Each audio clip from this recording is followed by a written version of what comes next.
আজকে যখন আমি বাজার থেকে বাড়ি ফিরছিলাম তখনই দেখলাম রাস্তায় কি একটা পড়ে রয়েছে। সবার প্রথমে আমি ডান দিক বাদিক দেখে নিলাম কেউ আছে কিনা। আর এ কি, এটা তো সোনার চেন, মনে তো হচ্ছে 1,00,000 টাকা দাম এটার হবেই। দাঁড়াও ভেবে নি এটা দিয়ে কি কেনা যায়। বাইক? না না না, আইফোন। চলো তাড়াতাড়ি করে আইফোনটা গিয়ে অর্ডার দিয়ে আসি।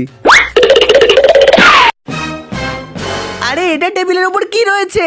ওরে বাবা, এটা তো সোনার চেন। মনে হয় এটা উদয় ভুল করে ফেলে গেছে। যাক, আমি এখন এটা পকেটের মধ্যে ঢুকিয়ে নি, তাহলে এটা সেফ থাকবে। হ্যাঁ হ্যালো। কি রে ব্যাবলা, খেলতে আসবি না নাকি? আরে হ্যাঁ রে বাবা, আসছি আসছি। আরে এ কি, আমার সোনার চেনটা কোথায় গেল? ওই ভ্যাবলা, তুই কি আমার চেনটা দেখেছিস? আরে হ্যাঁ রে, ওটা তো আমার কাছে। যাক, বাঁচিয়ে দিলি। দে দে চেনটা দে। আরে দাঁড়া, দিচ্ছি, এত তাড়া কিসের? এই যা, এই পকেটেই তো রেখেছিলাম। এই কোথায় গেল?